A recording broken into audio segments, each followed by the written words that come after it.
좋아요, 구독. 좀 체크해야 되는 부분들이 톡신 쪽이지 않을까도 생각을 좀 많이 해요. 그러니까 결국 이제 일명 이제 보톡스 쪽에 대한 시장에 대한 부분들이 최근에 지금 증권가들의 리포트들이 굉장히 좀 잘 나오고 있는 상황이거든요. 특히 이제 휴젤 같은 경우도 최근에 좀 실적이 좀 잘 나왔고 또 휴젤의 좀 증권가 리포트도 최근에 목표 주가까지 다시 또 상향을 하고 있는 그런 리포트들이 좀 나오고 있는 상황이거든요. 일단 이제 보톡스라고 하게 되면은 대부분의 뭐 남녀노소 요새는 가리지 않고 다 맞는 것 같아요. 뭐 20대 이상 분들 같은 경우도 대부분 많이 맞고 뭐 젊은 층들 위주로도 좀 굉장히 좀 많이 보톡스에 대해서 유행도 많이 들어와 있는 상태이고 그러니까 결국 지금은 예전이랑 좀 다르지 않습니까? 코로나 때는 우리가 마스크를 쓰고 뭐 다니고 뭐 그런 부분들 때문에 여기 위에만 화장하고 밑에는 또 화장 안 한다라는 코로나가 네, 근데 그러긴 확산되고 한데 있는데. 이게 예전만큼 마스크에 예. 대한 민감도가 높지가 않잖아요. 맞습니다. 뭐 이게 쓰시는 분들도 물론 있긴 한데 대부분 그러니까 저도 길거리 딱 보면은 안 쓰는 분들이 너무나도 많아요. 그러니까 그만큼 코로나 이제 뭐 감기 아니야?라고 생각을 하시는 분들도 네. 굉장히 많은 것 같고 그럼 결국 이 미용, 피부 미용 쪽에 또 신경을 더욱 더 많이 쓸 수밖에 없다고 생각을 하거든요. 그럼 결국 이제 보톡스 같은 것도 결국에 우리가 어떻게 보면은 소모성이잖아요. 뭐 6개월 지속 기간이 뭐 6개월 정도 뭐 좀 더 빠르게 맞으시는 분은 3개월 내로 또 보톡스를 맞기도 하고. 근데 물론 이제 우리 국산에 대한 부분들이 가장 중요한 게 가성비. 예, 그렇죠. 이제 가성비 면이 워낙 특출나다 보니까 미국 쪽에서도 결국에는 지금 보톡스에 대한 인기가 굉장히 좀 많은 상황이라고 하잖아요. 그러니까 최근에 파마 리서치에 대한 부분들 실적이 이제 잘 나왔습니다. 파마 리서치가 그렇게까지 실적을 잘 내비치던 기업이 아니거든요. 상반기 때. 그럼에도 불구하고 하반기 지금 시작을 알리는 구간에서 일단 2분기 실적이 잘 나왔다라고 하게 되면은 이제는 투자자들도 마찬가지고 소비자들도 마찬가지고 스킨 부스터 쪽에 좀 집중하는 거 아니냐. 그러니까 얼굴 케어 쪽에 조금 더 집중을 하는 것 같은 느낌도 많이 나옵니다. 그러니까 예전에는 화장품 쪽에 대한 부분들의 수요가 많이 증가를 해주면서 화장에 대한 좀 수요 부분들 때문에 화장품주들도 좀 많이 움직이긴 했을 때 당시에는 스킨케어 쪽이라든지 스킨 부스터 쪽이라든지 특히 이제 톡신 쪽이라든지 이런 쪽이 이렇게 크게는 움직이진 않았거든요. 근데 최근에 좀 실적이 딱 나오고 나서도 마찬가지지만 톡신 시장이 다시 위로 올라가면서 오히려 올해 하반기 앞으로도 계속해서 좋아질 것이다. 그 해외 수출에 대한 부분들이 조금 더 확대가 될 가능성이 높다. 이런 이야기들도 굉장히 좀 많은 상황이다 보니까 결국 이제 여기서 이제 3대장이라고 할 수 있죠. 휴젤. 뭐 메디톡스, 대웅제약 이 3대장이라고 좀 할 수 있는 부분들에 있어서는 일단 뭐 주가적인 위치로만 딱 놓고 보면은 휴젤 조금 부담스럽긴 합니다. 지금 네. 주가 위치가 그럼에도 불구하고 지금 추가적인 상승세가 꺾이지가 않는 상황이고 그러면 지금 상황에서 톡신 쪽에 접근한다고 하게 되면은 메디톡스나 대웅제약이 조금은 더 유리하지 않을까라고 생각을 좀 많이 하거든요. 오늘 대웅제약이 또 굉장히 강하게 올라오고 네네, 그렇죠. 그래서 아마 이게 톡신 쪽에 대한 수급이 정말 좋아지게 된다고 하게 되면은 물론 휴젤 좋겠지만 대웅제약 메디토스가 조금은 더 부담감이 없는 위치에 있기 때문에 이쪽에 또 자금이 좀 쏠릴 가능성도 좀 저는 좀 높지 않을까라고 보고 있는 상황인데 대표님 같은 경우는 저는 이제 결국 톡신 시장 굉장히 좀 좋다고 보거든요. 네. 그러면 이제 전반적으로 이제 대표님도 지금 유망하게 보시는 뭐 섹터라든지 아니면 제가 지금 톡신 쪽 이야기 해드리면서 뭐 추가적으로 더 이야기하실 게 있으신지. 그렇죠. 저는 이제 추가적으로 얘기할 것도 있지만 네네. 궁금한 게 하나 있어요. 네네네. 왜냐하면 본부장님이 요쪽 분야를 잘 알고 계셔가지고 예전에도 이제 화장품주들도 많이 말씀을 네네네. 해주셨잖아요. 근데 최근에 이제 화장품주들 같은 경우는 조금 주가가 꺾이는 것 같고 그렇죠. 톡신 쪽이나 이제 필러 쪽 같은 경우는 조금씩 올라오고 네네. 있는 것 같은데 어느 쪽에 좀 더 무게를 긍정적으로 두고 계신지 궁금합니다.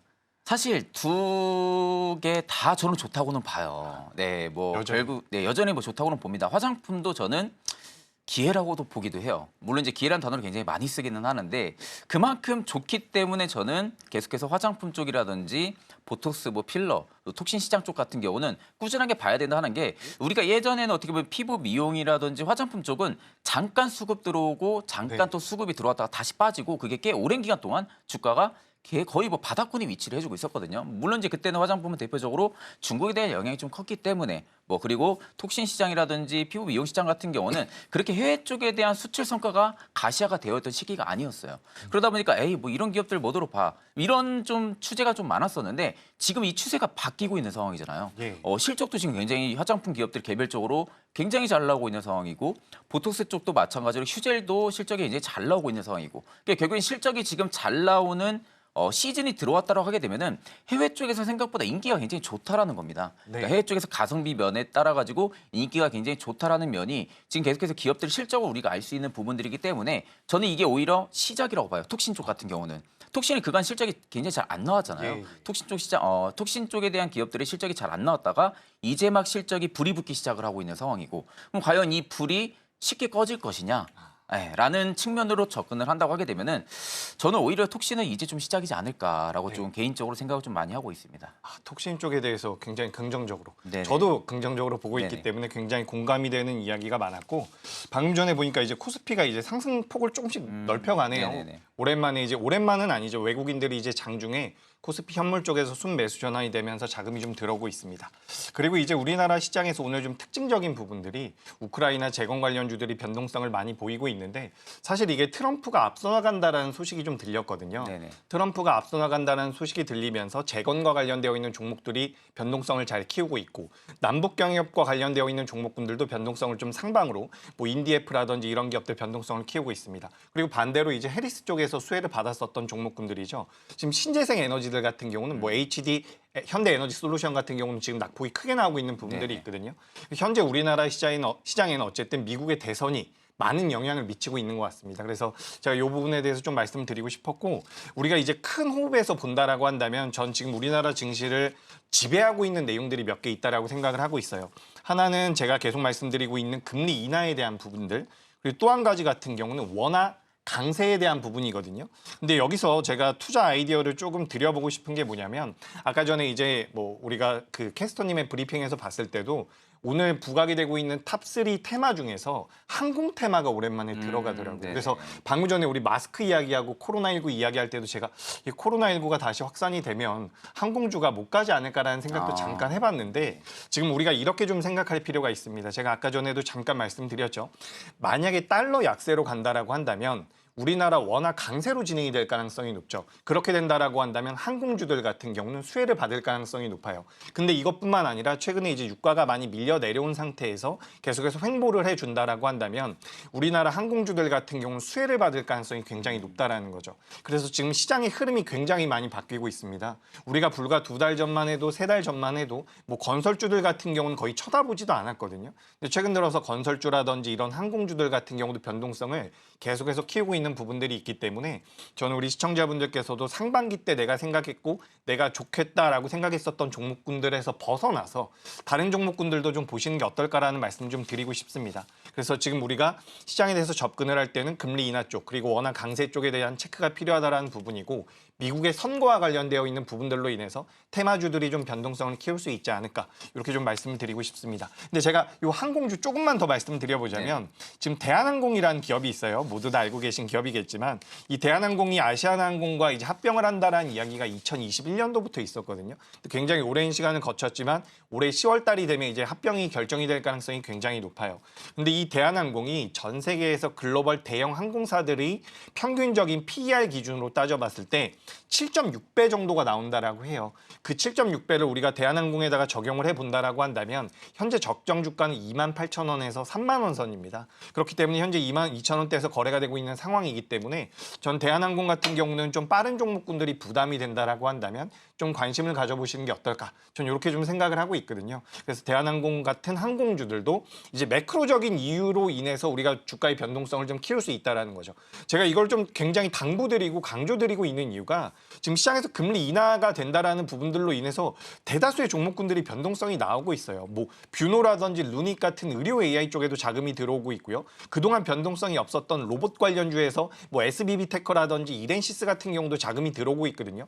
전부 다 금리 인하 쪽에 대한 수혜주들입니다. 그래서 저는 하반기 때는 이런 종목군들을 좀 보는 게 어떨까라고 생각을 하는데 본부장님께서도 이 금리 인하와 혹은 성장주 쪽에 대해서 보고 계신 섹터가 있는지 아니면 어떤 식으로 그쪽에 대해서 접근을 하고 계신지 의견 좀 궁금합니다. 사실 일단 금리 인하라는 이 베이스만 놓고 보면은 가장 뭐 수혜를 받을 수 있는 게 바이오 쪽이지 않을까라고 생각을 좀 많이 해요. 네, 일단은 이제 바이오를 이제 바라보는 시각도 많이 바뀐 게 일전에는 많이 없었던 기술 수출에 대한 기대감. 그리고 지금 FDA의 개별적인 임상 재료들, 그리고 이제 이런 호재거리들, 특히 오늘 뭐 유한양행 같은 경우도 마찬가지지만 렉라제 관련해서 이제 FDA 승인, 부분들. 근데 다만 주가는 반대로 움직이는 부분들은 아마 렉라자 관련해서 이야기는 굉장히 많이 나왔었기 때문에 이게 이제 결국에는 재료 소멸로 좀 접근을 해야 된다고 보고 있어요. 다만 이제 폐암 관련해가지고 치료제 쪽에 국내에서는 좀 첫 사례라고 하게 되면은 결국 이제 폐암이 지금 시장 빈도가 굉장히 크지 않습니까? 환자 수도 굉장히 많은 상황이고. 그럼 결국 이제 렉라자라는 이 병역요법 부분들의 치료제가 앞으로 저는 굉장히 활성화가 많이 될 가능성이 높다. 왜냐하면 승인이 지금 이루어진 상황이다 보니까. 그럼 결국 유한양행 같은 경우는 단순히 지금 재료 소멸로 볼 수는 있겠지만 이제는 유한양행을 바라보는 시각이 외형 성장과 실정 성장이 일어날 수 있는 성장주 쪽으로 좀 접근을 하시는 게 저는 좀 맞다고 보고 있는 상황이고요. 특히 이제 제약바이오 쪽에 가장 좀 큰 수혜를 받을 수밖에 없다라고 봅니다. 이건 뭐 트럼프 쪽이나 해리스 쪽이나 누가 되든 제약바이오 쪽은 가장 좀 큰 수혜 받을 수밖에 없다라고 보고 있는 상황이고. 그러면 이제 금리 인하 관련해서도 결국에는 그간 좀 굉장히 많이 움직임이 없었던 건설 쪽. 건설 쪽 같은 경우도 오늘 정말 좋더라고요. 네, 건설 쪽 같은 경우도 결국엔 금리 인하의 대표적인 수혜주의다 보니까 좀 이런 쪽 같은 경우 지금 움직이는 게 결국엔 시장에서 우리가 성격을 따라 알 수가 있다라는 거예요. 아, 금리 인하에 지금 베팅을 많이 하고 있다. 라는 부분들. 근데 금리 인하를 만약 하게 되면은 여기서 가장 수혜를 받을 수 있는 건설 쪽이 최근에 바닥을 좀 많이 다지고 있는 상황이고 그런 부분들이 결국엔 건설주들이 조금 더 투심을 확대를 시킬 가능성이 높지 않을까라고 보고 있는 상황인데 일단 저는 좀 가장 중요한 것은 가장 헤드라인은 금리 인하라는 거에는 포커스는 맞춰져 있겠지만 이제 그 안에서 개별적인 기업들의 실적일 거라고 생각을 해요. 네. 그러니까 주택 분양 수가 얼마나 또 증가를 해줄 수 있을지 그리고 특히 이제 대표적으로 DLENC 같은 경우 해외 플랜트에 대한 사업이 다른 건설사들 대비해서 비중이 좀 높거든요. 네. 그러니까 해외 쪽에 대한 플랜트 사업이 앞으로 얼마나 또 증가를 시켜주면서 다양한 좀 해외 쪽에 대한 프로젝트를 좀 진행을 해줄지 이런 부분들이 결국 이제 주가의 상승 트리거 역할을 좀 해줄 가능성이 높다고 보는데 일단 이제 중요한 건 이제 실적은 하반기 실적을 봐야 된다고 봅니다. 건설 쪽은. 네. 그러니까 지금 단순히 건설 쪽이 좀 움직인다고 해서 건설 쪽 같은 경우도 매수로 접근을 하기보다는 저는 조금은 기다릴 필요, 그러니까 관망을 할 필요가 좀 있다고 보고 있고요. 그럼 반대로 이제 제약바이오 같은 경우는 저는 눌림이 나오면은 지금도 충분히 접근이 가능하다고 봅니다. 특히 그리고 이제 앞전에 대표님 말씀하신 것처럼 항공주들 또 움직이고 있는 상황이잖아요. 항공주들이야 물론 이제 지금 미국 쪽에서 원유 재고가 굉장히 좀 많이 증가를 해주면서 공급 과잉에 대한 이야기들도 굉장히 좀 많은 상황이고, 그러니까 지금 WTI가 약세 흐름들이 나오는데 저는 정말 여기서 드라마틱하게 반등은 나오기 힘들다고 봐요. 그렇죠. 네. 수요가 많지 그렇죠. 않으니까. 수요가 많지가 않기 때문에 WTI의 반등이 드라마틱하게 다시 나오기가 힘들다고 하게 되면 항공주들도 이제는 갈 시즌이라고 봅니다. 네. 네, 이게 사실상 원유가 부분들이 계속 하락을 하게 되면 당연히 항공주들 입장에서는 실적이 좋아질 수밖에 없는 부분들까지 우리가 고려를 한다고 하게 되면은 이게 굉장히 어렵습니다. 최근에 제약바이오는 굉장히 잘 움직였고, 그죠. 네, 이게 금리 인하 관련해서 지금 바닥권에 있던 기업들이 이제 하나둘씩 움직이기 시작을 하는데 이걸 다 담을 수는 없잖아요. 이게 되게 빠르게 네, 선순환이 그렇죠. 도는 것 네, 같더라고요. 또 빠르게 굉장히 선순환이 돌기 때문에 빠르게 지금 이 종목 다 담을 수는 없지만 가장 저는 그래도 이제 여기서 대표적으로 본다 하게 되면 항공주는 그래도 좀 접근이 가능하지 않을까라고 봐요. 지금 상황에서는 네, 예. WTI가 정말로 드라마틱한 반등이 힘들다고 하게 되면은 주가가 이제는 올라갈 일이 더 많지 않을까 저는 좀 그렇게 생각을 하고 있는데 대표님도 뭐 같은 생각이지 않을까. 그러니까 이게 지금 우리가 시장이 굉장히 빠르게 네네. 변동성을 키우고 선순환이 나오게 되면 사실 내가 지금 어디쯤 가고 있나 이게 잘 인지가 안 될 때가 있어요. 그렇죠. 근데 지금 시장에 대해서 제가 좀 정리를 드리자면 지금 금리 인하 쪽에 대한 수혜를 받을 수 있는 종목군들이 강해요.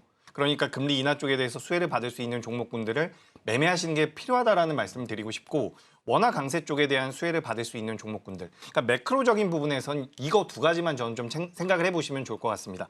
다만 원화 강세 쪽 같은 경우 우리가 내수주라고 이야기하는 종목군들이 좋은데 저는 뭐 그런 거 전부 다 차치하고서 항공 쪽이 좀 낫지 않을까라고 말씀을 드리고 싶고요. 그래서 이제 성장주는 제가 많이 말씀드렸고 성장주는 이제 금리 인하 쪽에 대한 수혜 이렇게 좀 보시면 좋을 것 같은데, 건설주 좀 말씀해 주셔가지고 근데 건설주가 굉장히 지금 메리트가 크다라고 저도 느끼고 있는 게 뭐냐면 우크라이나 재건 쪽도 엮여 있어요. 그렇죠. 그리고 미국에서도 이제 노후 인프라 쪽에 대한 투자를 한다는 이야기들이 나오고 있죠. 그래서 우리가 전력기기 관련주들도 변동성이 많이 커졌었던 게 노후 인프라에 대한 교체 수요가 늘어난다라는 부분이었기 때문에 사실 그 다음에 인프라 투자를 한다라고 한다면 우리나라 건설 기계들도 좋은 흐름을 보일 가능성이 굉장히 높다라고 보고 있습니다. 그래서 뭐 대표적으로 HD, 현대 인프라코어라든지 HD, 현대 건설 기계 이런 기업들 같은 경우는 저는 계속해서 좀 볼 필요가 있지 않을까. 그래서 우리가 매매를 하다 보면 시장에 참여를 하다 보면 어디쯤 가고 있는지 모를 때가 있는데 제가 분명히 좀 말씀드려보자면 금리 인하 쪽은 무조건 갈 것이다. 무조건이란 표현은 좀 굉장히 위험하지만 금리 인하가 9월 달에 될 가능성은 100%거든요. 근데 여기서 체크하셔야 되는 게 뭐냐면 금리 인하 한 번만 하는 게 아니에요. 금리 인하하고서 다시 금리 인상할 가능성은 거의 없다라고 보시면 좋습니다. 그러니까 금리 인하를 하면 그 다음 달이든 그 다다음 달이든 또 금리 인하를 할 가능성이 높다라는 거죠. 그래서 금리 인하 쪽에 대한 수혜를 받을 수 있는 종목군들을 계속해서 좀 살펴보시는 게 어떨까? 전 이렇게 좀 말씀을 드려보도록 하겠습니다.